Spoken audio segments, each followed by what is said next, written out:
जय जगन्नाथ हर हर शंभु। चलतु आमे पाठ करिबा द्वितीय आशा पुओ जेंतुआ आशा व्रत कथा बही गीत। द्वितीय आशा द्वितीय बाहन आशा कथा। प्रथम छंद जय तु जय धर्म निरंजन जय जय धर्म द्वितीय बाहन जहा नाम गोटे संसारे सार शुणिले नाना तो सुहई पार। द्वितीय आशार महिमा जेते कथा प्रसंगे कहूची गीते बांझा पड़ी अविवाही नारी काल पुरुष पेट हरा स्त्री कूलनाश को काकवंश मिले चंद्रग्रहण फलबंध्या ठूले कूलता स्त्री जे कर्मा नारी ए ओषा कले एते दश तरी अति दुर्गति द्वितीय ओषा पारे लोक करई सहसा आन ओषारे नाही एते काष्टा फल मिले जेहू करई निष्ठा निष्ठार से जन ओषा करिब धन जन गप लक्ष्मी लभिब। द्वितीय आशार फल विशेष गीते कहिले पुरुषोत्तम दास। द्वितीय छंद अश्विनी कृष्ण सप्तमी दिन एक बार करी असा विधान नाना व्यंजन करिण संपूर्ण खीरी पिठा आदि घृताक्त अन्न एक लेउटिया शाग को छाड़ी सर्वपरिवा जे जहाँ को लोड़ी एमाने संजोग करी थइब सुगंध घेणीन स्नान को जीव देखिण उत्तम नदी पोखरी तठ ओलाई निर्मल करी बाली रे चिल शियाल गढ़िब दुई दांत काठी देव अपरमंग से दांत काठी आउ काठी मान विधि नुहटी नाड़ लगा जह्नी काकुड़ी मान ताहांक उपरे करी मंडन नाना गंध पुष्पे तांको पूजिब बहुत प्रकार स्तुति करिब सूर्य देवता को प्रणाम करी मनर बांछा मने सुमरी पछुक लेउटी चाहिब नाही घर को आसीब मौन होई पिंधिब आसी सुझिन बसन सिंदूर कजल आउ चंदन पाहा जहार से थिब जेमंत द्रव्य नुआ बसन तो अति दुर्लभ रुष्ट मने सबु जतन करी खीरी पिठा आदि संबार भरी सकल द्रव्य रांधिथिब जहा स्थान लिपि पछी बाड़िब ताहा द्वितीय बाहन को नैवेद्य देव तदंते चिल शियाल पूजिब बंधु बांधव को डाकी भुंजिब पुत्र गृहस्थ को सेमान देव रात्रि रे ही प्रकार करिब निशारे द्वितीय बाहन पूजिब एक रूपे एक बार को करी रात्रि पाहिले जे ओषा आचरी। द्वितीय छांद कथा हेले शेष गीते भलिले पुरुषोत्तम दास। तृतीय छांद अष्टमी दिन प्रभात को उठी चिल शियाल को जाइन भेटी विधि विधाने स्नान सारिब से दिन जाक जे निर्जल हेब संध्या काल रे पवित्र स्थान रे कठ सजाड़ी आनंद मनरे जानिबा लोक कठी सजाड़िब न जानिबा लोक दंड पाइब चारि कणिया करिण खलिब मझि दीप दांडी परि करिब दैर्घ्य प्राय 2 हाथ प्रमाण एथरु केबे न करिब आन्न कणी पतिण कुंज सजाड़िब तुलसी वृक्ष को मध्य रपिब उपरे चांदुआ गोटे बांधी कई फूल मंडी पुराई संधि कठी मध्य रे कदली लगाई द्वितीय बाहन वर्ण ताकू कही मानसी पड़ी पुत्र दश पाई दक्षिणे स्थापिब दी डाल नहीं बास जुई डाल आनी सत्वर जतन रपिब जही पासर नानादि वर्ण रे मुरुज करी सूर्यदेव को लेखिब सुमरी चिल शियाल को रखी उत्तर पश्चिम रे द्वितीय बाहन पुर सकले पिंधिन शुक्ल बसन सिंदूर कजल मान घेणीन उत्तम रूपे सुबेश हईब कठी समी परे जाई बसिब घृत दीप कटी जाली जागर संपादी रखिब पूजा संभार निया लुहा जही लागिब नाही पूजा द्रव्यमान थिब भिआई आकु कंदमूल नड़िया मुग बाचिला कदली सला नारंग बड़ चना मूला पान काकुड़ी मका करमंगा नर कली उआउ जाम्बिल लेंबु कमला केरांठ कली जे पद्म पुष्करा जनी कखारू आदि करी जेते 21 द्रव्य यही संयुक्ते चांगुड़ा गटिके सकले भरी नुआ बसन को पहाड़े करी पूजा घेनाई मिली कटी पासे बसिबे सकल मनोहर से भंडार घर रे चांगुड़ा मान सजाड़ी रखिब सबु जतन जो मानकर पहाड़ा थिब कठी चारि पासे बेढ़ाई देव कौड़ी कैसा गुंडा पुआ आग कठी रे पकाइब ताहा एथि उणा कले फल न पाई खंडन कले धर्म खंड हई द्वितीय बाहन नुहंती सन्तोष प्रस्तावे कहे पुरुषोत्तम दास।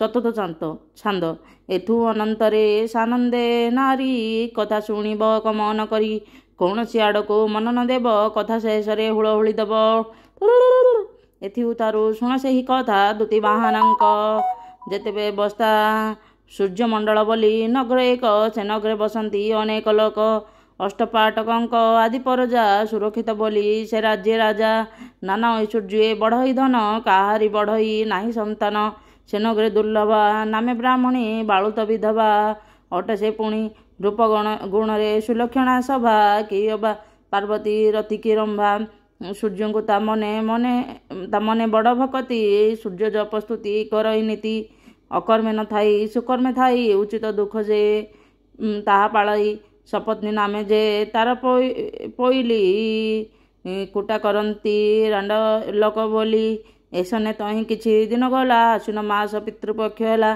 श्राद्ध करने को सबुरी मन सुरजित राजा कहे वचन मंत्री की चाहे राजा आज्ञा देले आम जे श्राद्ध करवा बोले धान कुटा देवे कुट तुणी की कुटा धान ही देले ब्राह्मणी की राजा रे कठा खंदा हेब 4 दिन सबू चाउल हेब खरा को सीना सबुरी भरोसा दैवरे कला घर भरोसा कहीं न कटिले कुटार धान ब्राह्मणीर है अधर्य मन कुटा चाउल राजा घरे तरा केमंत मु देवी न हेले खरा चाउल न देले दंडी बनेई सत्य मन आसिला सूर्य को चाहे ममती धर्म हेब धर्म निरंजन सुखाई दिए मऊ सुना धान सत्य सत्य जहूँ कला ब्राह्मणी आकाशे चली जाती दिनमणि किरण तेजे सुखाइला धान सत्य करिछि देव निरंजन सुखिला धान को कोटिला नहीं आउ माने छंती सबू से ब्राह्मणे सत्य शुणी सूर्य काम आरते न रही धैर्य बुड़िला बेल जे होइला रति ब्राह्मणी घर को सूर्य चलती एमंत कृत्य से ब्राह्मणी कला सत्य करी पुणी निशत है सत्य करिछि आसिबे अवधि मन विचारिला कपट बुद्धि सपनी नामण ताहार दासी सुबेश ताहाको कराइला बसी नाना अलंकार भूषण करी पाट उपराण पटे पहुरी जो खटे सही थाए ब्राह्मणी तहिरे ताको शुआइला आनी पईरे शुई जेबण घरे ब्राह्मणी जाई शोइला तहिरे आगत करी दासी की बोलई पुरुष अइले डरिबु नाही तुकार करी न बोलिबु तांको मागिला मात्र के देबु देह को किछि न बोली तुनी होइथिबु जाहा कहिबु मन रखिबु निशा निर्जन रे शोइले जाई विजे कले छाया देवीर साई दिनकर नाथ काम आरते एक तो ब्राह्मणी करिछि सत्य नाना रसबंधे करिबे केली विचारी ब्राह्मणी मंदिर मिली देखिले सेटारे ब्राह्मणी नाही बोइली शोइछि सुबेश होई से तो जामी को उदार नाही दासी बोली करी चिनिले तही एते बिचारी बाहुडिले बेगे आमे किछुई बा दासीर अंग मदन उछने हेउछि अंग जेणु हेई नाही कामिनी संग सेई ब्राह्मणी अगणा भितरे प्रसाव कले लेउटिया मूले जेतक बीर्य उत्सर्गरे थिला प्रसाव संगते गछे पड़िला निराशे प्रभु चलिले भुवने श्री पुरुषोत्तम कहे वचने पंचम छंद एथु अंते शुण सुजने पुणी निशी पाई होइला दिन ब्राह्मणी उठी दासी पूछिला कहल रात्रे के आसीथिला दासी बोइले मु जाने तो नाही देखिली घरे खरा थिला होई शुणिल ब्राह्मणी हेला मौन पांचिला मुई हेली सत्यभग्न दासी के फेड़ी किछि न कहला लेउटिया गछे बीर्य रहिला हेमंत गला से किछि दिवस ब्राह्मणी होइला पाकास्पर पंचम दिन सुध स्नान कला पई लिखि तार राई बोइला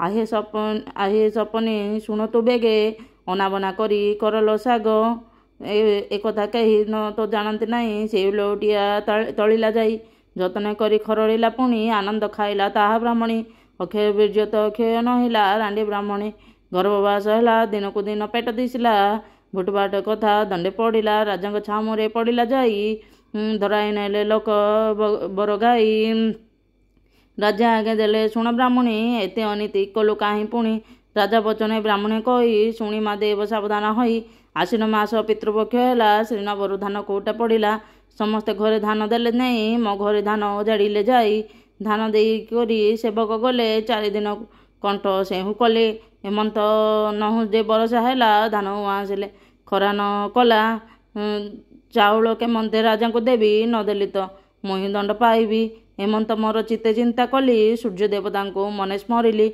मुही बोइली देवता बर मह दुआरे धाटी खरा कर खरा कले मुही चाउल देवी तुमको मोर अंग समर्पिबी मह मन दिन दिन कर जानिले से दिन मोर द्वारे खरा कले धान कुटी करी चाउल देली राजा ठारे निर्दोषी होइली हेमंत तहु से रजनी रे दिनकर नाथ विजय कले मोर मन जे कपट कली ताहाक मुई अंतरे होइली पइली कि हे सुबेश कराई आपणा खटे शुआइली नहीं ताहा जानिले प्रभु दिन करे कपट देखि बाउडिले खरे ଏମନ୍ତ ତହୁଁ କିଛି ଦିନ ଗଲା ମୋର ଶୁଦ୍ଧ ସ୍ଥାନ ହୋଇଲା। ଶାଗ ଖାଇବାକୁ ବଳିଲା ମନ, ଲେଉଟିଆ ଶାଗ କଲି ରନ୍ଧନ। ଏତେ ମାତ୍ର ଦେବ ମୁହିଁ ଖାଇଲି, ଖାଇବା ମାତ୍ରେ ଗର୍ଭବାସ ହେଲି। ଏତକ ଯେଉଁ ସେ ରାଜା ଶୁଣିଲେ, ରାଣ୍ଡି ବ୍ରାହ୍ମଣୀ କି ମେଲାଣି ଦେଲେ। ତାହାର ପ୍ରତିଦିନ କରନାଥ, ଦଣ୍ଡିବାକୁ କେହି ନୁହେଁ ସମର୍ଥ। ଯାହା ଗର୍ବେ ଅଛି ଦୂତି ବାହନ, ମହାତେଜ ମୂର୍ତ୍ତି ସୂର୍ଯ୍ୟର ବର୍ଣ୍ଣ। ରୂପ ଦେଖି କରି ଦଣ୍ଡିଲେ ନାହିଁ, ଗ୍ରାମରୁ ଦେଲେ ବାହାର କରାଇ। ବିଧବା ବ୍ରାହ୍ମଣୀ କାତର ହୋଇ, ଶ୍ରୀ ପୁରୁଷୋତ୍ତମ ଦାସ ଭଣଇ। ଷଷ୍ଠ ଛାନ୍ଦ। ଏଥୁ ଅନ୍ତରେ ଜଣେ ଶୁଣିମା, ବିଧବା ବ୍ରାହ୍ମଣୀ ଗୁଣ ଗାରିମା। ଗ୍ରାମ ବାହାରେ କଲା ଏକ ଘର, ସତୀ ଦୋଚାରି ବଲନ୍ତି ନର। 10 ମାସ ଯେଉଁ ହେଲା ସମ୍ପୂର୍ଣ୍ଣ, ଆଶ୍ୱିନ କୃଷ୍ଣ ଅଷ୍ଟମୀର ଦିନ। ଆର୍ଦ୍ରା ନକ୍ଷତ୍ର ଯେ ରାଶି ମିଥୁନ, ଉଦୟ ଜନ୍ମ ଦୂତି ବାହନ। ରୂପଗୁଣ କିଶ ଉପମା ଦେବା, କାମଦେବ ପ୍ରାୟ ଦିଶଇ ସଭା। ଦିନକୁ ଦିନ ବଢ଼ି କୁମର, ଶୁକ୍ଳ ପକ୍ଷରେ ଜେନେ ଶଶିଧର। ଦିନକୁ ଦିନ ବୟସ ବିଶେଷ, କହୁ କହୁ ହେଲା 5 ବରଷ। ରାଜଜେମା ଦେଇ ମନ୍ତ୍ରୀ କୁମର, ସାଧବ ପୁଅ କଟୁଆଳ ବାଳ। ପଢ଼ନ୍ତି ଯେ ଚାଟଶାଳୀରେ ଯାଇ, ଖଡ଼ି ଧରାଇଲେ ପୁତ୍ରକୁ ତହିଁ। ପଢ଼ୁ ପଢ଼ୁ ଗଲା କିଛି ଦିବସ, ନାନାଦି ବିଦ୍ୟାରେ ହେଲା ଅଭ୍ୟାସ। ଏକ ଦିନ କରେ ବସନ୍ତେ ପଢ଼ି, କୁମାର ହସ୍ତୁ ଖଡ଼ି ଗଲା ଗଡ଼ି। ଦଶାଧୁ କୁମାର ଥାଇ ବହିଲା, ଅଣବାବୁଆର ଖଡ଼ି ଗଡ଼ିଲା। ଅସତୀ କୁମାର ଯାର ଜାତକା, ଏଡ଼େ ଗରବରେ ବ୍ରାହ୍ମଣ ଟକା। ତାହା ଶୁଣି ଦୂତି ବାହନ ରସ, କାନ୍ଦି କାନ୍ଦି ଘରଟାରେ ପ୍ରବେଶ। କିଛି ନ କହିଲା ମାତାଙ୍କ ଠାରେ, ମୁହଁ ମାଡ଼ି କରି ଶୋଇଲା ଘରେ। ମାତା ଯେ ବହିଲେ ଦୂତି ବାହନ, କାହିଁ ରୁଷିଲୁ ରଙ୍କୁଣୀ ଧର। ଭାଜିଥିବ ଯେବେ ଗଢ଼ାଇ ଦେବି, ଯାହା ବୋଲିବୁ ତ ଖୋଜି ଆଣିବି। ନହିଲେ କା ସାଙ୍ଗେ କରିଛୁ କଳି, ରାଜାକୁ କହି ଅଣାଇବି ଧରି। ଦୂତି ବାହନ କରି ମହାକପ, ବହିଲା ପୁଣି ନାହିଁ ମୋର ବାପ। ତୁ ଯେବେ ଅସତୀ ତ ପୁଅ ମୁହିଁ, ଦିକ ଜୀବନ ଧରିବି କିମ୍ପାଇଁ। ବାହନ ବଇଲା କହୁଛୁ ମିଛ, ବାପାକେ ତାକୁ ଦେଖା ପ୍ରତ୍ୟକ୍ଷ। ବ୍ରାହ୍ମଣୀ ବଇଲା ପାହୁଏ ରାତି, ସକାଳେ ଦେଖିବୁ ଯେ ମୋର ପତି। ଦୂତି ବାହନ ଯେ ଶୋଇଲେ ଯାଇ, ଶ୍ରୀ ପୁରୁଷୋତ୍ତମ ଦାସ ଭିଣଇ। ସପ୍ତମ ଛାନ୍ଦ। ଏଥୁ ଅନନ୍ତେ କଥା ସୁଜନ, ଦୂତି ବାହନଙ୍କ ମହିମା ମାନ। ସେଦିନ ନିଶି ପ୍ରଭାତ ହୋଇଲେ, ପୂର୍ବ ଦିଗେ ସୂର୍ଯ୍ୟ ଉଦୟ ହେଲେ। ମାତା ବଇଲେରେ କୁଳନନ୍ଦନ, ପିତା ତର ହେଇ କର ଦର୍ଶନ। ମାତାଙ୍କ ବଚନେ ଦୂତି ବାହନ, ପିତାଙ୍କୁ ଚାହିଁ କରନ୍ତି ଦର୍ଶନ। ବିଜୟ ସୂର୍ଯ୍ୟ ଏକ ଚକ୍ର ରଥ, ପୁତ୍ରକୁ ଦେଖି ବଢ଼ାଇଲେ ହସ୍ତ। ଦିନକର ନାଥ ଅତି ସ୍ନେହରେ, ପୁତ୍ରକୁ ନେଇ ବସାଇ କଳରେ। ରତ୍ନ ମଣି କଣ୍ଠରେ ବାନ୍ଧିଲେ, ଅମୂଲ୍ୟ କୁଣ୍ଡଳ କର୍ଣ୍ଣେ ଖଞ୍ଜିଲେ। ଚୁମ୍ବନ ଦେଇନ ଅତି ସ୍ନେହରେ, କଙ୍କଣ ବଳୟ ଭରି ଭୁଜିଲେ। ପୁତ୍ରକୁ କଳେ ଦେଖି ମହାସୁଖେ, ବଇଲେ କିମ୍ପା ତ ମନରେ ଦୁଃଖ। ମହାସୁଖ ବଇଲେ କିମ୍ପା ତ ମନରେ ଦୁଃଖ। ପିତା ବାଣୀ ଶୁଣି ଦୂତି ବାହନ, ବଇଲେ ମୁଁ ଯେବେ ତୁମ ନନ୍ଦନ। ଏଡ଼େ ଲୋକକୁ ଯେ କରିଛ ପତି, ସେ କିମ୍ପା ସଂସାରେ ହେଲା ଅସତୀ। ସ୍ନେହ ବଚନେ ଦେବତାପନ, କହିଲେ ମଦନ ଦୂତି ବାହନ ଆନନ୍ଦ ହଇଣ। ଏବେ ଯାଅ ଯା, ତ ମାତା ସଂସାରେ ପାଇବ ପୂଜା। ସାଧବୀ ଭାଜନ ହୋଇବ ନାରୀ, ସକଳେ ପୂଜିବେ ପାଦ ଦହରି। ବାଞ୍ଜି ପଡ଼ିଛି ଯେଉଁ ନାରୀ ହେବେ, ତତେ ସେବା କରି ବର ପାଇବେ। ଜଗତେ ବିସ୍ତାର ହୋଇବ କୀର୍ତ୍ତି, ତ ମାତା ହୋଇବ ପରମ ସତୀ। ଏବେ ତୁ ଯା ମହର ସୁତ, ଏ ପୁଣ୍ୟ ଓଷା ଜଗତେ ବିଖ୍ୟାତ। ଜଗତଜନ ଜାଣିବେ ଧେମନ୍ତ, ଆମ ଅଳଙ୍କାର ଦେବତେ ମନ୍ତ। ଆଶ୍ୱିନ ମାସ କୃଷ୍ଣ ଅଷ୍ଟମୀରେ, ଦ୍ୱିତୀୟା ଓଷାକୁ କରିବେ ନରେ। ତାହା ଶୁଣି ସୁତ ମର୍ତ୍ତ୍ୟ ପ୍ରବେଶ, ଗୀତେ ଭଣିଲେ ପୁରୁଷୋତ୍ତମ ଦାସ। ଅଷ୍ଟମ ଛାନ୍ଦ। ଏଥୁ ଅନନ୍ତରେ ଶୁଣ ହେ ନର, ମାତାଙ୍କ ଆଗରେ ଭେଟିଲେ କୁମର। ଦେହ ଅଳଙ୍କାରେ ଭୂଷଣ ଦେଖି, ଜନନୀ ମନରେ ବହୁତ ସୁଖୀ। ଯେତେ ବଚନ ପିତା ଥିଲେ ଭାସି, ଜନନୀଙ୍କ ଆଗେ କହିଲେ ଆସି। କହୁଁ କହୁଁ ଦିନ 2 ପ୍ରହର, ମଥା ଉପରେ ହେଲା ଦିନକର। ଚିତ୍ରମେଘୀ ପଟ ସୁବର୍ଣ୍ଣ ବାହି, ପଦକ ନୂପର ମେଖଳା ତହିଁ। ବସିନ ତାଡ଼ ଯେ ଚାପ ସରି, ନାନା ଅଳଙ୍କାର ବସନେ ଭରି। ସର୍ବନର ନାରୀ ଅଛନ୍ତି ଯାହିଁ, ବ୍ରାହ୍ମଣୀ ଉପରେ ଦେଲେ ପକାଇ। ସୂର୍ଯ୍ୟମଣ୍ଡଳେ ବୋଲି ରାଜ୍ୟ ଯେତେ, ସବୁରି ଆନନ୍ଦ ପ୍ରସନ୍ନ ଚିତେ। ଧର୍ମଙ୍କ ପତ୍ନୀ ସେ ଧର୍ମ କୁମର, ଦର୍ଶନ ପାଇଁକି ଧାଇଁଲେ ନର। ବାଳକ ବୃଦ୍ଧ ସହିତ ଧାମନ୍ତି, ମାନ୍ୟଜନ୍ୟ କଥାନେ କେ ନ ମାନନ୍ତି। ଧର୍ମ କହିଥିଲେ ଯେତେ ଚରିତ୍ର, ଦ୍ୱିତୀୟା ଓଷା ଯେ ଉତ୍ତମ ବ୍ରତ। ଯେତେ ଅଳଙ୍କାର ସେ ଦେଇଥିଲେ, ମାତା ଅଙ୍ଗରେ ତା ଭୂଷଣ କଲେ। ଦେବସ୍ତ୍ରୀ ଆଦି ସକଳ ଜନ, ଦ୍ୱିତୀୟା ଓଷାକୁ କଲେକ ବନ୍ଧନ। ଯେ କାଷ୍ଠା କରି ଯାହା ମନା ସଇ, ତାକୁ ସେ ଫଳ ଅବଧି ମିଳଇ। ଯେ ବା କାଷ୍ଠା କରି ଓଷା କଲେ, ଧନବତୀ ପୁତ୍ରବତୀ ହୋଇଲେ। ସେଇ ଦିନରୁ ସେ ହେଲା ବିଖ୍ୟାତ, ଦୂତି ବାହନ ଏ ଓଷା ପବିତ୍ର। ଅଷ୍ଟମ ଛାନ୍ଦ। କଥା ହେଲେ ଶେଷ, ଗୀତେ କହିଲେ ପୁରୁଷୋତ୍ତମ ଦାସ। ନବମ ଛାନ୍ଦ। ଏଥୁ ଅନ୍ତରେ ଶୁଣ ଏବେ ଆନ, ଦ୍ୱିତୀୟା ଓଷାର ମହିମା ମାନ। ଚିଲ ଶିଆଳ ଗଛ ପରେ ଥିଲେ, ଦ୍ୱିତୀୟା ଓଷା ପୂଜିବାର ବେଳେ।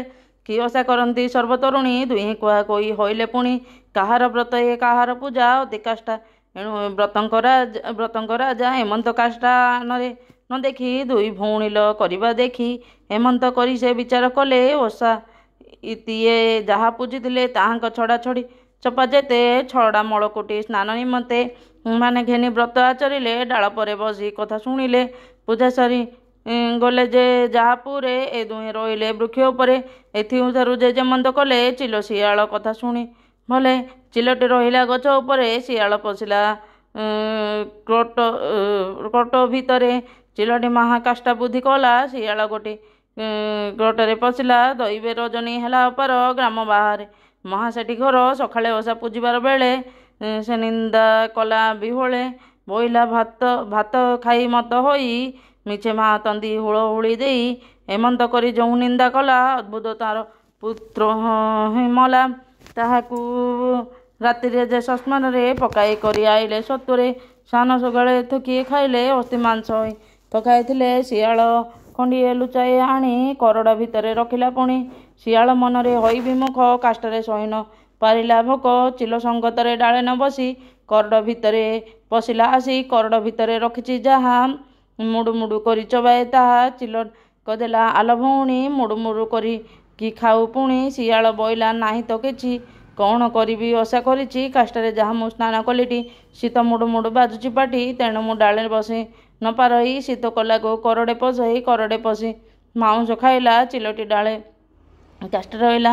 ହେମନ୍ତ ତହିଁ ପାଇଲା ରାତି, ଥକାଏ ଦିନ ତହିଁ ଥିଲେ ବର୍ତ୍ତି। ଚିଲ ଶିଆଳ ପାଇଲେ କଷଣ, ଥକାଏ ଦିନ ଲଭିଲେ ମରଣ। ନବମ ଛାନ୍ଦ କଥା ହେଲା ଶେଷ। ଭବେ ଭଣିଲେ ପୁରୁଷୋତ୍ତମ ଦାସ। ଦଶମ ଛାନ୍ଦ।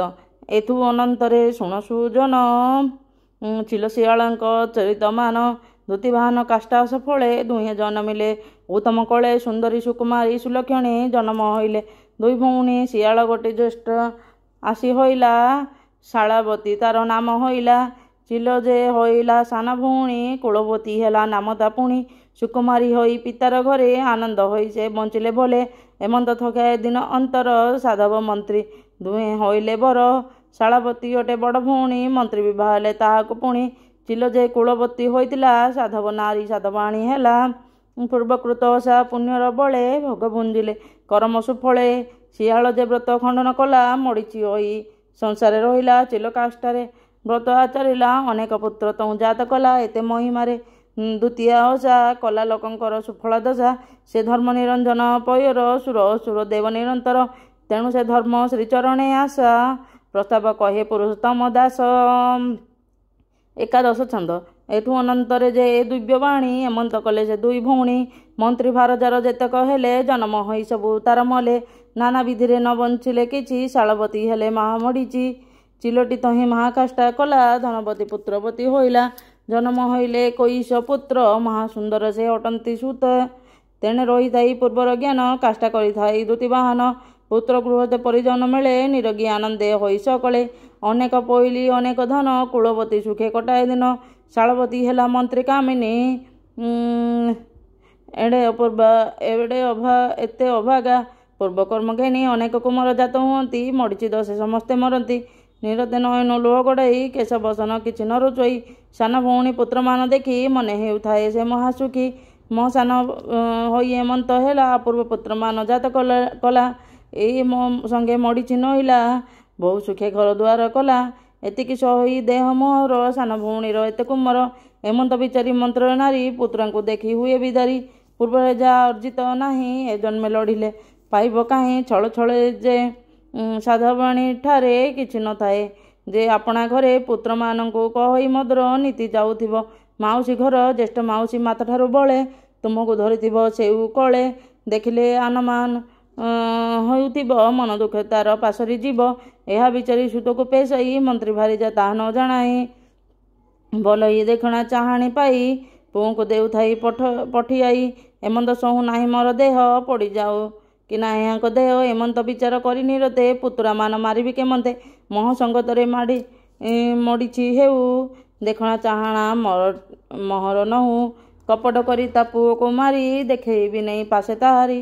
ଏତେ ପାଞ୍ଚ କରି ସେହି ରାଢ଼ିଣୀ ଦାସୀକି ବୋଇଲା ବିଶ୍ୱାସବାଣୀ ଆଲ ଦାସୀମାନେ ଏମନ୍ତ କର ଭଉଣୀ ପୁ ଅସହଣୀ ମୋର ତାହାଙ୍କୁ ମାରିବା ବିଶ୍ୱାସ କର କେହି ନ ଜାଣିବେ କପଟି ଧରି ସାନ୍ତାଣୀ ଯାହା ଆଜ୍ଞା ସେ କଲେ ଭାଙ୍ଗି ପାରନ୍ତି କି ପଇଲି ଭଲେ ବୋଇଲେ ତୁମ ଆଜ୍ଞା ପରମାଣ କରିବୁ ଆମେ ତାହାଙ୍କ ମରଣ ଦାସୀଙ୍କ ବାଣୀ ଶୁଣି ମନ୍ତ୍ରୀ ନାରୀ ମାରିବା ପାଇଁ ହଇଲା ତିଆରି ହସି ପୁରୁଷୋତ୍ତମ ଭାବ ଏମନେ ମାଇଲେ ରଖିବେ ଦୂତି ବାହନ ଏଥି ଉତାରୁ ଯେ ପୁତୁରା ମାନେ ମାଉସୀ ପାଶେ ମିଳିଲେ ବହନେ ତାହାଙ୍କୁ ଦେଖି ମନେ ଭାଳି ଗୁପଦ କରି ତହୁଁ ଦେଲା ଚାଳି ବଇଲେ ବାବୁରେ ଏଣିକି ଆସ ଭୁଞ୍ଜିବାକୁ ଦେବି ଦିବ୍ୟ ପଣସ ବାଳକ ସିନା ତ ସତ ମଣିଲେ ଜେଣିକି ଡାକିଲା ତେଣିକି ଗଲେ ସବୁକୁ ମାରି କଲା ଖଣ୍ଡ ଖଣ୍ଡ ସ୍ୱରୂପ ନୁ ହୋଇ ମାୟାର ପିଣ୍ଡ ତାହାକୁ ନେଇ ହାଣିବାର ବେଳେ ଦୂତି ବାହନ ଜାଣି ଜଗ ବଳେ ମାୟାରେ ନେଲେ ଅନ୍ତର୍ଧ୍ୟାନ କରି ମାୟା କୁମାରକୁ ମାଉସୀ ମାରି ଦାସୀଙ୍କି ବୋଇଲା ସବୁରି ମୁଣ୍ଡ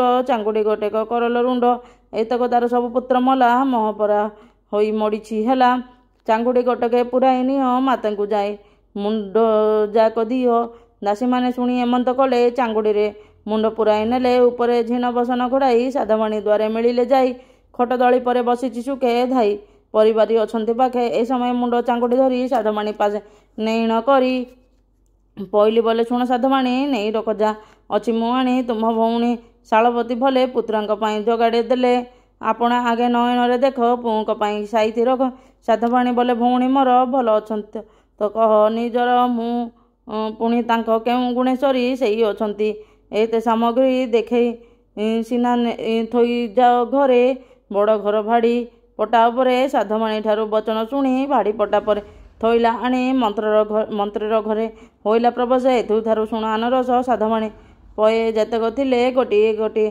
ଘରେ ଆଇଲେ ଦୂତି ବାହନ ରଖିଲେ ଯାହାକୁ ମାଉସୀ ମାରେକି କାହିଁ ତାହାକୁ କଳେକେ କାଖେକେ ବସିଲେ ଯାଇ ମାତାଙ୍କୁ ମାଗିଲେ ଖାଇବା ପାଇଁ ମାତା ବହିଲେରେ ଶୁଣ କମର କି ଦେଇ ଅଛନ୍ତି ମାଉସୀ ଘର ଦୂତି ବାହନଙ୍କୁ ନାଗି କରାଓ ସବୁ ପଦାର୍ଥ ବାଣ୍ଟି କରି ଖାଅ ଯେତକ ମୁଣ୍ଡ ଚାଙ୍ଗୁଡ଼ି ଥିଲା ସେତକ ସବୁ ନଡ଼ିଆ ହୋଇଲା ନଡ଼ିଆ ଯାକ ଭାଙ୍ଗି ନ ଖାଇଲେ ସପନେ ପ୍ରାୟ ତାହା ପାସରିଲେ ବଞ୍ଚିଲେଟି ପୋଇ ଏଡ଼େ ମରଣ ଦ୍ୱିତୀୟ ଓଷାର ଏଡ଼େ କାରଣ ଏଇ ଓଷା କରିବ ଯେତେ ତରୁଣୀ ନଡ଼ିଆ ଛୁଇଁବେ ଏ କଥା ଶୁଣି ଦ୍ୱାଦଶ ଛନ୍ଦ କଥା ହେଲା ଶେଷ ଭାବେ ଭଣିଲେ ପୁରୁଷୋତ୍ତମ ଦାସ ତ୍ରୟୋଦଶ ଛାନ୍ଦ ଏତି ତାରୁ ମନ ଦେଇ ଶୁଣ ଦୂତି ବାହନ ଚରିତ ପୁଣି ଯାହା କଲେ ଦୁଇ ଭଉଣୀ ବଡ଼ ଔଷଧ ହୁଏ ସାଧ ବାଣୀ ବୋଇଲେ ମୋର ଏ ପୁତ୍ରେ ମାଉସୀ ମାନେ ଏବେ ଜାଣିଲି ଥାନ୍ତି ଅନୁକ୍ଷଣେ ପୁଅଙ୍କୁ ବୋଇଲା ନଡ଼ିଆ ଖାଇ ବଡ଼ ମାଉସୀକି ଜୁହାର ଯାଇ ତାଙ୍କ କଲ୍ୟାଣୀଙ୍କୁ ତୁମେ ଭାଜନ ଜଗି ରଖିଥିବ ଦୂତି ବାହନ କାହିଁକି ଧାଇଁ ଆସୁଥାଅ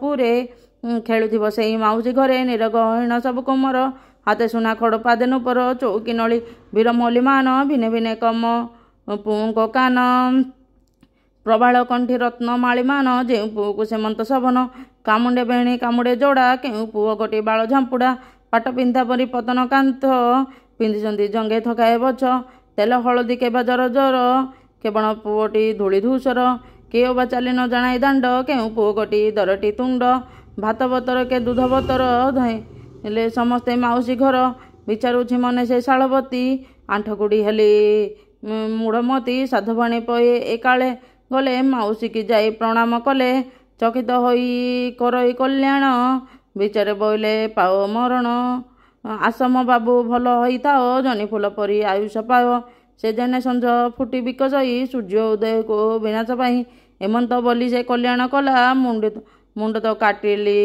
କଉଁ ଆଇଲା ସେ ଥରବର୍ତ୍ତୀ କେମନ୍ତ ଜିଲେ ଥର ନାଶ କରିବି ଭଲେ କପଟେ ବୋଇଲା ଆସରେ ବାବୁ ତୁମ ଖାଇବାକୁ ରଖିଛି ସବୁ କେଉଁ ଠାବରେ ନ ଜାଣିବ କେହି ବାଳୁତ ପୁଅଙ୍କୁ ନେଲା ଭଣ୍ଡାଇ ସମସ୍ତେ ମାରି ଚାଳି ଫଳ କରି ହାତ କାଟିଲା ଆଖୁ ଗଜା ପରି ପାପୁଲି ଆଙ୍ଗୁଳି କାଟିଲା ଭିନେ ଅଧା ଫଡ଼ା ମାନ ଦିଶେ ଜେସନେ ପୁଅଙ୍କୁ କପଟେ ମାରିବା ବେଳେ ଦୂତି ବାହନ ଜାଣି ଜଗ ବଳେ ମାୟା ବାଳକ ତାକୁ ଆଣିଦେଲେ ସାଧବ ପୁଅକୁ ଶୂନ୍ୟରେ ନେଲେ ଚାଙ୍ଗୁଡ଼ା ଗୋଟିକ ତାହା ପୁରାଇ ଦାସୀକି ବୋଇଲେ ଦିଅଲୋ ନେଇ ଦେଖିବଟି ସେଇ ପୁଅଙ୍କ ହାତ ବାହୁନେ କାନ୍ଦି ହୋଇ ଅନାଥ ତକ୍ଷଣେ ଦାସୀ ଚାଙ୍ଗୁଡ଼ାରେ ଘେନି ସାଧବାଣୀ ପୁରେ ହେଲେ କାମିନି ସେ ଖଟ ଦଳି ବାଙ୍କିଆ ଉପରେ ସାଧବାଣୀ ବସି ଅଛି ନିର୍ଭରେ ଦାସୀ ପରିବାରୀ ଅଛନ୍ତି ବେଡ଼ି ସମସ୍ତଙ୍କୁ ଲେଖି ଦେଉଛି ପଡ଼ି ଏମନ୍ତ ସମୟ ଚାଙ୍ଗୁଡ଼ି ଧରି ପଇଲି ଯାଇ ହୋଇଲା ଭରି ବୋଇଲେ ଆଗ ଆସ ସାଧବାଣୀ ଦ୍ରବ୍ୟ ଦେଇଛନ୍ତି ତୁମ ଭଉଣୀ ତୁମଠାରେ ତାଙ୍କ ବହୁତ ସୁଖ ଦେଖିକରି ଏହା ସାଇତି ରଖ।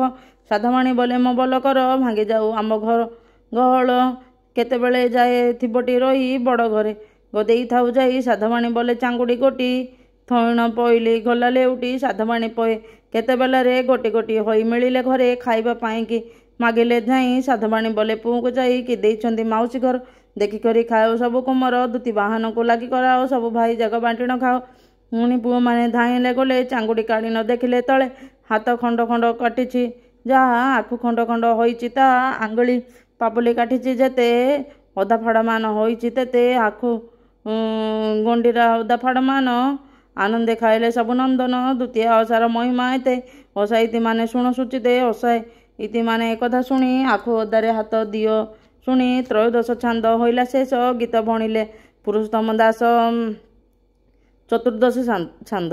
ଏଥି ଅନନ୍ତରେ ଶୁଣ ଏକ ମନ ଦ୍ୱିତି ବାହାନ ମହିମା ମାନ ଯାହା କଲେ ଏହି ଦୁଇ ଭଉଣୀ ଏକ ମନେ ଶୁଣ ସର୍ବତରୁଣୀ।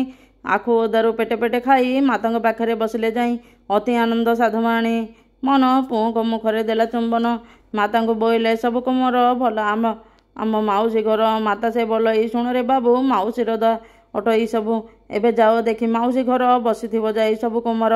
ମାତାର ବଚନେ ସବୁ କୁମରେ ଚଳଚଳ ମିଳିଲେ ମାଉସୀ ଘରେ। ମାଉସୀ ବୋଲି ମଣୁଥିଲା ସୁଖ ଦେଖି କରି ମନେ ପାଇଲା ଦୁଃଖ। ବୋଇଲା ନ ମରି ଝିଲେ ହେଉ କେଉଁ ଦେବତା ଜଗିଥିଲା କାହୁଁ ପୁତୁରା ମାନେ ହୁଅନ୍ତି ଅଳଗି କଲ୍ୟାଣ କର ବୋଲି ମୋର ବେଗେ ଦକ୍ଷିଣ ମାନ କଲା ବଡ଼ ରସ। ଟିକି ଟିକି କରି କଟିବି ମାଂସ ସେହି ମତି କରି ଗୁପ୍ତ ସ୍ଥାନ ମାରିବା ବେଳକୁ ଦୁତିମାନକୁ କେଣେ ନେଲେ ହରି। ମାୟା କୁମରକୁ ମାଉସୀ ମାରି ମନରେ କରି ବଳିଆର ରସ। ବୋଇଲା ଏଥର କାଟିବି ମାଂସ ଥକାଏ କଲା ମୃଗପ୍ରାୟ କରି ଥକାଏ କାଟିଲା ଚଣାର ସରି ପାଣି ପୁଣି ଥକାଏ ବଡ଼ ତେହୁଁ କଲା ଯେମନ୍ତ ପରାଏ ଦିଶଇଁ ସଲା ଚାଙ୍ଗୁଡ଼ା ଗୋଟେକ ସର୍ବ ପୁରାଇ ପୋଇଲିକି ବୋଲେ ହାସଲ ଦେଉ ଦେଖୁତା ପୁଅଙ୍କ ମାଉଁସ କାଟି ଏଥର ରଖିବେ କେଉଁ ଦିହଟି। ତାହା ଶୁଣି ଦାସୀ ଚାଙ୍ଗୁଡ଼ା ଧରି ସାଧବାଣୀ ପାଶେ ତୁରିତ ମିଳି ମାଜଣା ହେଉଥିଲା। ସାଧବାଣୀ ପଇଲି ଭେଟିଲା ଚିଙ୍ଗୁଡ଼ି ଘେଣି ବୋଇଲେ ଆଗ ସାଧବାଣୀ ଚିଙ୍ଗୁଡ଼ି ଦେ ତୁମ ଭଉଣୀ କି ଦେଇଛନ୍ତି ଦେଖଣ ଥୋଇ କହିଛନ୍ତି ଏହା ଖାଇବେ ପୁଅ। ସାଧବାଣୀ ବୋଲେ ଦେଖଇ ସିନା ଥୋଇ ଯାଅ ଗନ ପାଅ ବେଦନା ଶୁଣିଲେ ପଇଲି ଥୋଇବ ଘରେ ଘିଅ ଘର ଭାଡ଼ି ପଟା ଉପରେ ଥୋଇ ଦେଇକରି ଗଲା ପଇଲି ପଏ ଓଇଲେ ଦାଣ୍ଡ ବୁଲି ବୁଲି ପୁଅମାନଙ୍କୁ ସାଧବାଣୀ କହି ମାଉସୀ ଯାହାକି ଅଛନ୍ତି ଦେଖୁ କରି ତୁମେ ଖାଓରେ ବାବୁ। ଦ୍ୱିତି ବାହାନଙ୍କ ମହିମା ସବୁ ଶୁଣି ପୁତ୍ରମାନେ ଆନନ୍ଦ ହୋଇ ଚାଙ୍ଗୁଡ଼ି ଆଣି ଦେଖିଲେ ତହିଁ ମୁଗ ପରା ହୋଇ ଯେତେକ ମାଂସ ସବୁ ହୋଇଅଛି ମୁଗ ସଦୃଶ ତହୁଁ ଥକାଏ ବଣ ଚଣା ହେଲା ବଡ଼ ଗଣ୍ଡିମା ନ ହୋଇଛି ସଲା। ଏକା ମାଂସ ତିନି ରୂପ ହୋଇଲା ଦେଖିଲେ ମୃଗ ବଡ଼ ଚଣା ସଲା। ପୁତ୍ରମାନେ ତହୁଁ ହରସ ହୋଇ କୌତୁକ କରି ଖାଇଲେ ଯାଇ। ଦ୍ୱିତି ବାହାଙ୍କର ମହିମା ଏତେ ଅସହିତିମାନେ ଶୁଣ ସୂଚିତେ।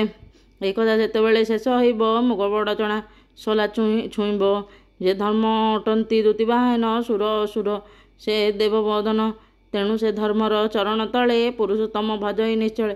ପଞ୍ଚଦଶ ଛାନ୍ଦ।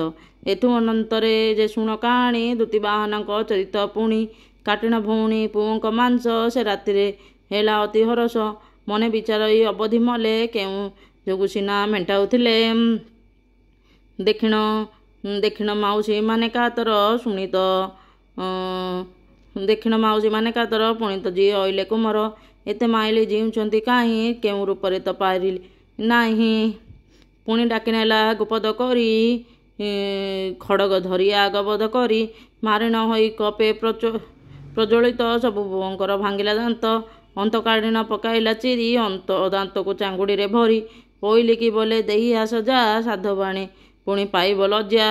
ଶୁଣି ନ ପୋଇଲି ଚାଙ୍ଗୁଡ଼ି ଧରି ସାଧବାଣୀ ପୁରେ ତୋଳିତ ମିଳି ଭୁଞ୍ଜିଣ ବସିଥିଲା ସାଧବାଣୀ ପୋଇଲି ମିଳିଲା ଚଙ୍ଗୁଡ଼ି ଖଣି ଡାକିଲା ଆଣେ ଆସ ମାଏ ଭଉଣୀ ଦେଇଛନ୍ତି କି ଇଏ ଯାହା ଦେଇଛନ୍ତି ତୁମର ହିତେ ଦେଖି ରଖିଲେ ନଥିବ ଅପ୍ରୀତେ। ସାଧବାଣୀ ବୋଲେ ଭୁଞ୍ଜୁଛି ମୁହିଁ ଦେଖଇ ସିନା ଦେଇ ଯାଅ ଥୋଇ।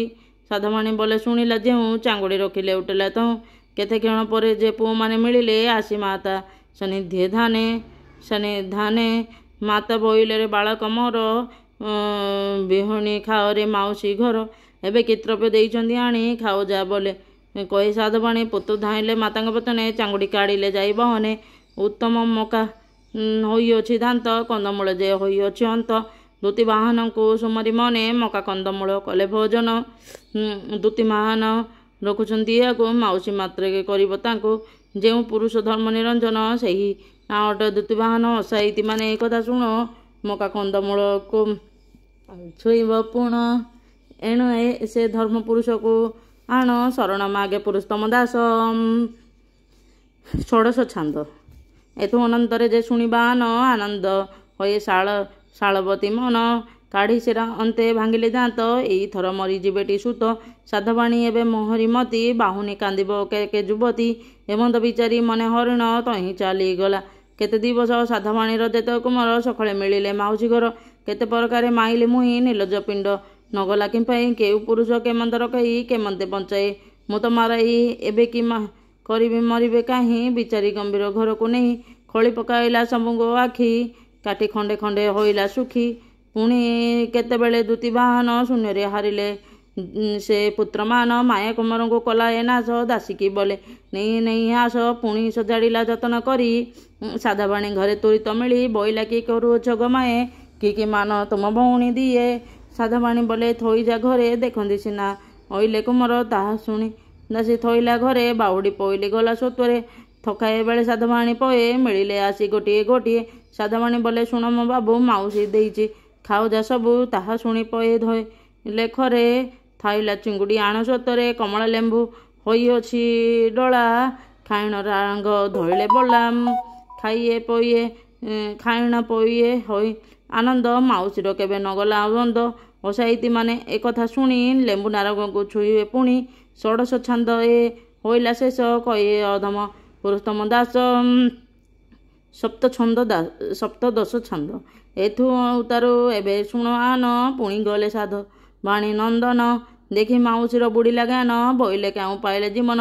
ବିଚାର ମତେ କଲା ମହାରସ, ମାଇଲା ଗୁପତେ ବାଳୁତ ଶିଷ୍ୟ। ଚେକା ଚେକା କରି ଥକାଏ କାଟ, ଅନ୍ତେ ଲାଗି ଥାଏ ଯେନେ ଲେଉଟ। ବକୁଳ ଫୁଲ ପରାଏ ଥକାଏ, କେମନ୍ତ କରନ୍ତା କଳି ପରାଏ। ଥକାଏ ମାଂସ ଫଡ଼ା ଫଡ଼ା କଲା, ପୋଇଲି ହାତେ ପଠିଆଇ ଦେଲା। ସାଧବ ଦୁଆରେ ସେମାନେ ଘେନି, ଚଞ୍ଚଳ ମିଳିଲା ଯାଇ କାମିନୀ। ସାଧବାଣୀ ଘରେ ଆଡ଼ତି ଥିବ, ପୋଇଲି ଥୋଇ ବାହୁଡ଼ଇ ଗଲା। କେତେ ବେଳେ ବାଳୁତ ଶିଷ୍ୟ ଘରଠାରେ ହେଲେ ପ୍ରବେଶ। ମାତା ବୋଇଲେ ଶୁଣ ଆରେ ବାଳ, ଖାଓଯା ମାଉସୀ ଦ୍ରବ୍ୟ ସକଳ। ତାହା ଶୁଣି ପଏ ଦେଖିଲେ ଯାଇ, ଦୂତି ବାହନକୁ ସୁମରି ତହିଁ। ଚେକି ଚେକି ହୋଇ ଯେତକ ଥିଲା, ପଦ୍ମ ପୁଷ୍କର ସେତକ ହେଲା। କଳାପିତ ଯେ କାଟିଥିଲା ବାଳି, ଥକାଏ ହୋଇଛି କେରନ୍ଦା କଳି। ଥକାଏ ହୋଇଛି ନର କଡ଼ି, ଖାଇଣ ବାଳିକ କରନ୍ତି କେଳି। ଫେଡ଼ା ଫେଡ଼ା କରି କାଟିଛି ଯେତେ, କରମଙ୍ଗା ହୋଇ ଅଛଇ ତେତେ। ପଦ୍ମ ପୁଷ୍କର ଯେ କେରନ୍ଦା କଳି, କରମଙ୍ଗା ପଏ ଖାଇଲେ ମିଳି। ଅସାହିତୀ ମାନେ ଏହା ଶୁଣିଲେ, ଏହି ଦ୍ରବ୍ୟମାନ ଛୁଇଁବେ ଭଲେ। ଏତୁ ଦୂତି ବାହନଙ୍କ ରସ, ପ୍ରସ୍ତାବେ କହେ ପୁରୁଷୋତ୍ତମ ଦାସ। ତାପରେ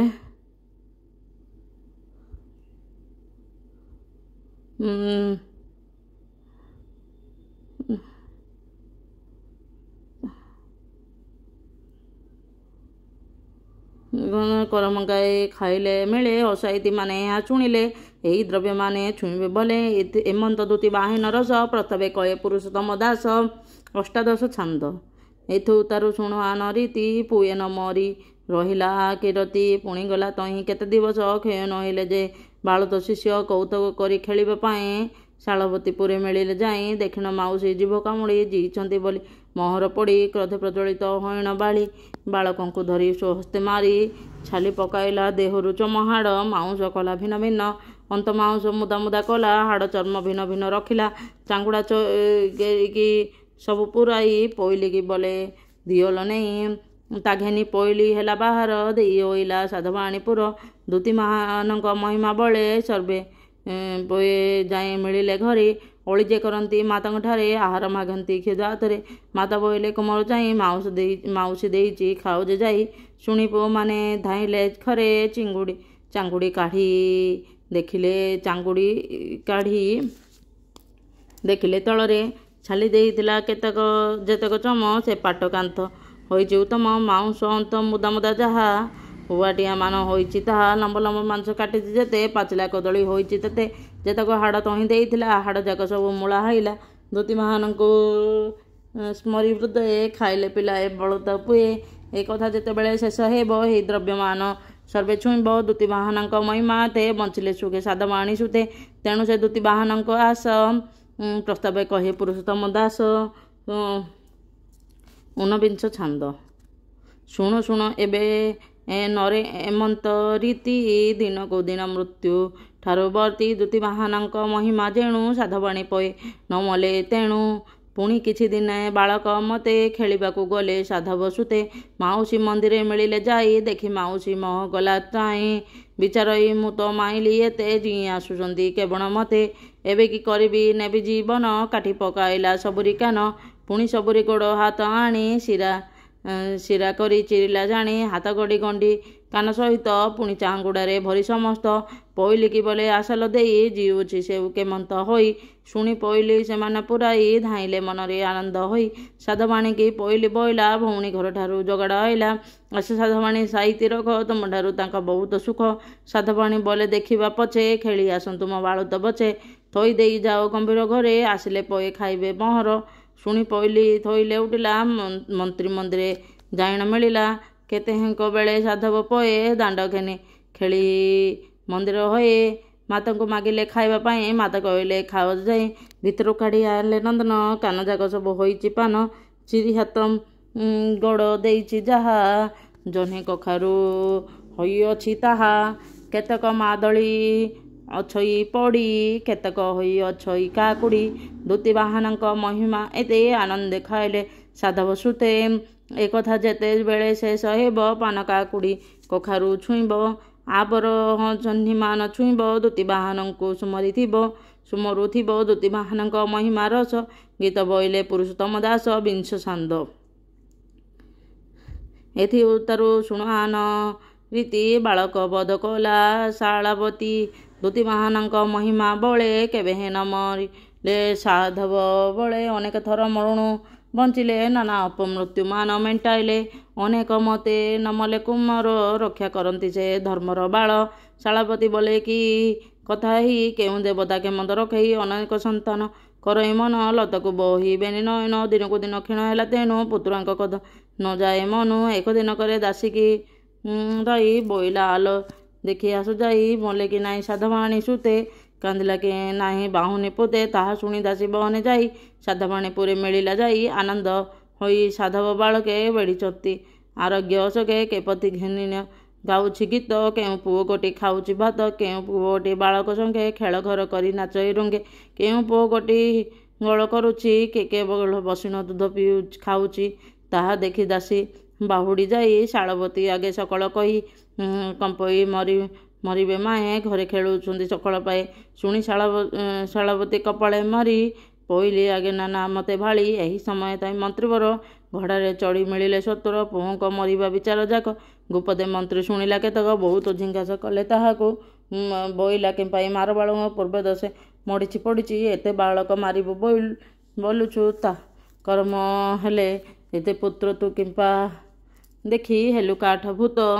ଭଉଣୀ ସିନା ବୟସରେ ସାନ, କର୍ମକୁ ଏକା ବଡ଼ କରି ମାନ। ଏବେ ତାକୁ ଚାଲ କରିବା ସେବା, ସେବା କଲେ ପୁତ୍ର ଦାନ ପାଇବା। ମନ୍ତ୍ରୀ ଶିଳାବତୀ ସେ ଦୁହେଁ ଗଲେ, ସାଧବାଣୀ ପାଶେ ପ୍ରବେଶ ହେଲେ। ସନ୍ଦେଶ ହୀନ ସାଧବାଣୀ ମନ, ଭଉଣୀ କହେ ପୂର୍ବ ଘଟଣା। ଆଲୋ ଶିଳାବତୀ ବଡ଼ ଭଉଣୀ, ପୂର୍ବଜନ୍ମେ ମୋର କଥା ନ ମାନି, ଦ୍ୱିତୀୟା ଓଷାରେ କରଡ଼େ ପଶି ଖାଇଲୁ ତୁ ହାଡ଼ ମାଉଁସ ରାଶି। ସେଇ ଦୋଷେ ତୁଇ ମଡ଼ିଛି ହେଲୁ, ପୁତ୍ର ମୁଖେ କେବେ ତୁ ନ ଦେଖିଲୁ। ମୋ ପୁଅ ମାରିଲୁ ବହୁତ ଥର, ଦୂତୀବାହନ ଯେ ସହାୟ ମୋର। ଅନେକ ଥର ସେ ବଞ୍ଚାଇ ଦେଲେ। କାଲି ରାତ୍ରେ ସ୍ୱପ୍ନେ ମତେ କହିଲେ ଆଲୋ ଶୁଣ ଶାଳାବତୀ, ଯେବେ ହୋଇବୁ ଧନପୁତ୍ର ଦୂତୀ, ଅତି କଷ୍ଟରେ ଦ୍ୱିତୀୟା ଓଷା କଲେ ନିଶ୍ଚୟ ପାଲିବଟି ଦଶା। ଦୂତୀବାହନ ଏ ଧର୍ମପୁରୁଷ, ସୁର ଅସୁର ଯେ ତାହାଙ୍କର ଦାସ। ତେଣୁ ସେ ଦୂତୀବାହନଙ୍କୁ ଆସ। ଗୀତ ଭଣିଲେ ପୁରୁଷୋତ୍ତମ ଦାସ। 21 ଛାନ୍ଦ। ଏଥୁ ଅନ୍ତରେ ଶୁଣ କାହାଣୀ। ଓଷା କରାଇଲା ସାନ ଭଉଣୀ, କାଷ୍ଟା କରି କଲା ଦ୍ୱିତୀୟା ଓଷା। ପାଲଟିଲା ଅତି ଘର ଦୁର୍ଦ୍ଦଶା, ଭଉଣୀ ପାଶେ ଯୋଗିଣ ରହିଲା। କାହିଁ ଅନିୟମ କିଛି ନହିଲା, କ୍ଷୁଧାରେ ଆକୁଳ ମନ୍ତ୍ରୀ ରମଣୀ। ଯୋଗିଣ ରହିଲା ସାନ ଭଉଣୀ, ପୂଜିଲା 21 ଦ୍ରବ୍ୟ କରି। ପୂର୍ବ କଥା ମାନ ମନେ ସୁମରି, ପୂଜିବା ବେଳେ ହେଲେ ପରଶନ ଧନୁସ୍ୱର ଘେନି ଦୂତି ବାହନ। ବର୍ଷ 17 ହୋଇ କୁମର ଜୁଇକାଠ ଧନୁଷେ କାଠସର।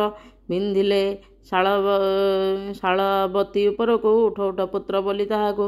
ସେ କାଣ୍ଡ ବାଜି ଶାଳବତୀ ଅଙ୍ଗ ମଡ଼ିଛି ଦୋଷ ହେଲା ତହୁଁ ଭଙ୍ଗ। ଯେତେବେଳେ ଏହୁ କଥା ଶୁଣିବ କାଣ୍ଡ ମାରିବାକୁ ସଂଯୋଗୀ ହେବ। ଶାଳବତୀ ସାଧବାଣୀ ଯେ ଦୁଇ ଦୂତି ବାହନ ମନ୍ତ୍ରୀ ଚାରି ହୋଇ ଛାଙ୍କିଣ ରହିଲେ କଠୋର ପାଶେ। ସେ ବିଧି ବିଧାନ କରି ବିଶେଷେ ସେ ଦୂତି ବାହନ ହେଲେ ପ୍ରସନ୍ନ। ଦେଲେ ଲଗାଇ ଜୁଇ ସନ ପୂର୍ବ ଜନମେ କହିଲେ ଆଗେ ଚିଲ ଶିଆଳ ରଙ୍ଗେ। ସେଠାରେ ସେ ଦୁହେଁ ମାଗିଲେ ବର ଚିଲ ଶିଆଳେ ଥିଲେ ସର୍ବକାଳ। ଯେ ଏହି ସଂସାରେ ଓଷା କରିବ ଚିଲ ଶିଆଳ ପୂଜା ପାଉଥିବ। କଥା ରହିବ ଆଜୁ ସର୍ବଦିନ ସତ୍ୟ କରାଇଲେ ଦୂତି ବାହନ। ସେ ଦିନ ତାଙ୍କ ଗୁଣ ହେଲା ଗାଥା ଦ୍ୱିତୀୟ ନାମେ ଓଷା ବ୍ୟବସ୍ଥା ମନ୍ତ୍ରୀ ଭାରିଜା ଯେ ଏ ଓଷା କଲା ଧନବତୀ ପୁତ୍ରବତୀ ହୋଇଲା। ତାଙ୍କ ଗୁଣ ଯେଣୁ ହେଲା ବରୁଣୀ ଶୁଣ ସର୍ବଦୋଷୁ ତର ତରୁଣୀ। ଦୁଇ ଭଉଣୀଙ୍କ ବ୍ରତ ବିଶେଷ ଶୁଣି ସର୍ବଜନ ମନକୁ ଦୋଷ। ଓଷା କାଠିରେ ଭାଙ୍ଗି ସିରି ଫଳ ରଖିଲେ ପତ୍ର କାହାଳିଆ ଜଳ। ଓଷା ପୂଜା ସାରି ଘରକୁ ଗଲେ ଏକ ଶଯ୍ୟା ହୋଇ ଦୁହେଁ ଶୋଇଲେ। ହେମନ୍ତ ରଜନୀ ହୋଇଲା ଶେଷ କୋଠି ପାଖେ ଯାଇ ହେଲେ ପ୍ରବେଶ। ଚିଲ ଶିଆଳକୁ ହାତରେ ଘେନି ନଦୀକୁ ଚଳିଲେ ଦୁଇ ଭଉଣୀ। ଶିରେ କାହାଳିଆ ପାଣି ଏଡ଼ିଲେ ବିଧି ପୂଜା ବନ୍ଦାପନା କଲେ। ହସ୍ତରେ ତଳିନ ତିଛ ଧୀରେ ଦୁହିଁଙ୍କୁ ଭସାଇ ଦେଲେ ନଦୀରେ। ଖୋଜିଲେ ପୁଣି ସେ ନଦୀ ଭିତରେ କୁମର କାମନା କରି ମନରେ। ପାଇଲେ ତେଣୁ ଚଣା ଗୋଟା 7 ରାଣୀ ସେବା କଲେ କରିଣ ତତ୍ତ୍ୱ। ଗଜାମୁଗ ଆଦି ପ୍ରସାଦ ଯେତେ ବାଣ୍ଟି ଦେଲେ ପୁଅ ଝିଅଙ୍କ ହାତେ। ସ୍ନାନ ବିଧି ସାରି ଗୃହେ ମିଳିଲେ ନାନା ଆୟୋଜନ ବିଧାନ କଲେ। ଏଥୁ ଅନ୍ତରେ ପାଳନା ବିଧାନ କଲେ ନାନା ଫଳ ନାନା ବ୍ୟଞ୍ଜନ ପାୟସ ପିଷ୍ଟକ ଆଦି ପୁଣି ଦେବଯଜ୍ଞ ପାକ କଲେ ସେ ଜାଣି। ପାୟସ ପିଷ୍ଟକ ଆଦି ଶୁଣି ଦେବ ପାକ କଲେ ସେ ଜାଣି। ଚିଲ ଶିଆଳେ କଲେ ନିବେଦନ ବନ୍ଧୁ କୁଟୁମ୍ବଙ୍କୁ କଲେ ଅର୍ଚ୍ଚନ। ଉତ୍ତମ ଖାଦ୍ୟ ପାନ ତାଙ୍କୁ ଦେଲେ ଶେଷରେ ପୁଣି ଆପଣା ଭୁଞ୍ଜିଲେ। ଏ ରୂପେ ସାଧବାଣୀ ତହିଁ ଯାଇ ଓଷା ବିଧାନକୁ ଦେଲା କରାଇ। ଏଥୁ ଅନନ୍ତରେ କିଛି ଦିନ ଗଲା ଶାଳବତୀ ଗର୍ଭବାସ ହେଲା। ଜନ୍ମ ହେଲା ତାର ଏକ ସୁତ ତେଣୁ ଅଧିକତା ବଳିଲା ତତ୍ତ୍ୱ। ଆର ବର୍ଷକୁ ମନ୍ତ୍ର ନାରୀ ବ୍ରତ ପୂଜିଲା ଅତି କାଷ୍ଠା କରି। ରୂପେ ତାର 7 ପୁତ୍ର ହେଲେ ଜମହି ତାକୁ ଚାହିଁ ନ ପାରିଲେ। ଦୂତି ବାହନ ଓଷା ପୁଣ୍ୟ ଫଳେ ନ ଛାଡ଼ି ଖଡ୍ଗେ ନ ବୁଡ଼ି ଜଳେ।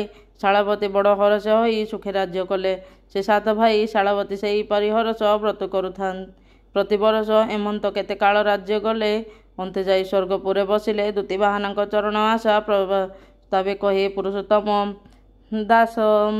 ଏମନ୍ତ ଭାବରେ ଦ୍ୱାଦଶ ଛନ୍ଦ।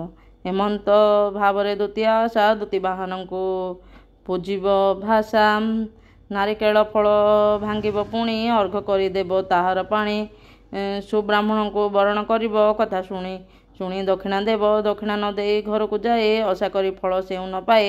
କୋଠି ଥାପି ସେଉ କଥା କହିବ କୋଠିରେ ଯେତେ ଦ୍ରବ୍ୟ ଥିବ ନେବ। 21 ଦ୍ରବ୍ୟ ଓଷାରେ ଯେତେ ଚଣ୍ଡ ବ୍ରାହ୍ମଣକୁ ଦେବ ସୂଚିତେ। ଓଷା ପୂଜା କରି ଘରକୁ ଯିବ କିଛି ନ ଖାଇ ଉପବାସେ ଥିବ। ସାମଗ୍ରୀ ବନାଇ ଏ ଓଷା ସାମଗ୍ରୀ ଖାଇବ ନାହିଁ। ରତ୍ନ ସ୍ନାନ କରିବ ଯେ ଯାଇ ରାନ୍ଧିବ ଆସି ବିବିଧ ବ୍ୟଞ୍ଜନ ପୂଜିବା ଦ୍ରବ୍ୟ ବାଣ୍ଟିନ ବିଧାନ। ଏମନ୍ତ ପ୍ରକାରେ ଦ୍ୱିତୀୟ ବିଧି କାଷ୍ଠା କଲା ନାରୀ ପାଇବ ନିଧି। ଚିଲ ଶିଆଳ ଯେ ଏ ଓଷା କଲେ ଦେଖିଲେ ଟିକି ଦଶା ପାଇଥିଲେ। ତେଣୁ ଏ ଓଷା ଯେ ସ୍ତ୍ରୀ କରିବ ଅକ୍ଷୟ ପୁତ୍ର ସମ୍ପଦ ପାଇବ। ଯେ ବନ୍ଧ୍ୟା ଯେ ବା ମୃତ ବଛା ନାରୀ ଅନେକ ସୁତ ହୁଅନ୍ତି ତାଙ୍କରି। କାଷ୍ଠା ବେଳେ କୁଷ୍ଠାଦି ରୋଗ ଯେତେ ନାଶ ହୁଅନ୍ତି ମହାବ୍ରତେ। ଯେ ଯାହାର ବିଚାରି କରେ ଓଷା ଅଭରସା ନୁହେଁ ପାଏ ଭରସା। ନିନ୍ଦା କରନ୍ତି ଯେ ପୁରୁଷ ନାରୀ ତାହା କୁମାର ଯାନ୍ତି ଯମପୁରୀ। ମନେ କେବେ ନିନ୍ଦା ନ କରିବ କଲେ 7 ଜନ୍ମ ବନ୍ଧ୍ୟା ହୋଇବ। ପ୍ରଶଂସା ସ୍ତୁତି ଗୋ କରଇ ଯେଉ କେବେ ଅପୁତ୍ରୀ ନ ହୁଏ ସେଉ। ଓଷା କଥା ଅଧା ଶୁଣଇ ଯେ ଯାଇ 7 ଜନ୍ମ ଯେ ପୁତ୍ରୀ କହି। ତେଣୁ ଅଧା ଶୁଣି କେବେ ନ ଯିବ ଶୋଇଲେ ଯେ ଯାହା ମତେ ଉଠିବ। ଶୁଣିକ ସନ୍ତୋଷ ସୁଧନେ ହେବ ଆନନ୍ଦରେ ଜୟ ଜୟ ବୋଲିବ। ମୁଖରେ ପୁଣି ହୁଳହୁଳି ଦେଇ ଗମନ କରିବ ଆନନ୍ଦ ହୋଇ। ବଳଭଦ୍ର ରୂପ ଦୂତି ବାହନ ସହଜେତ ନିରଞ୍ଜନ ନନ୍ଦନ। ଦୂତି ବାହନ ଅଗତିର ଗତି ରହିଛି ପୁରାଣେ ଜନାମ ସ୍ଥିତି। ରାଣ୍ଡି ବ୍ରାହ୍ମଣୀ ଚରି ପ୍ରୀତି ଦୋଷେ ଏ ଘେନି ହୋଇଲେ ମୁଷଳ ଅଂଶେ। ଓଷା କରି ହିନ୍ଦୁ ମୁସଲମାନ ବିରୋଧୀ ଆଉ ନ ଧରିବ ମନ। ଦୁଇ ଦଳରେ ଏହି ଭାବ ରହୁ, କାହାରି ମନରେ ଆଶଙ୍କା ନାହୁଁ। ଉପହାସ କେବେ ନ କର ନର, ମନେ ମନେ ଦୂତି ବାହନ ପୁର। ଯେ ଉପହାସ କରିବ ଏଥି, ତାଙ୍କୁ ନେଇ ଯମ ଦିଅନ୍ତି ସ୍ଥାତି। ଏଣୁ ଯେ ଦୂତି ବାହନକୁ ଆଶା, କଥା ଭଣିଲେ ପୁରୁଷୋତ୍ତମ ଦୂତି ବାହନକୁ ଆସ, କଥା ଭଣିଲେ ପୁରୁଷୋତ୍ତମ ଦାସ। ହେ ପ୍ରଭୁ, କୋଟି ଜନ୍ମ ପାପ କ୍ଷୟ କରନ୍ତୁ ପ୍ରଭୁ। ହେ ପ୍ରଭୁ, ଦୁନିଆର ସମସ୍ତଙ୍କର ମଙ୍ଗଳ କରନ୍ତୁ। ଜୟ ଜଗନ୍ନାଥ, ହର ହର ଶମ୍ଭୁ।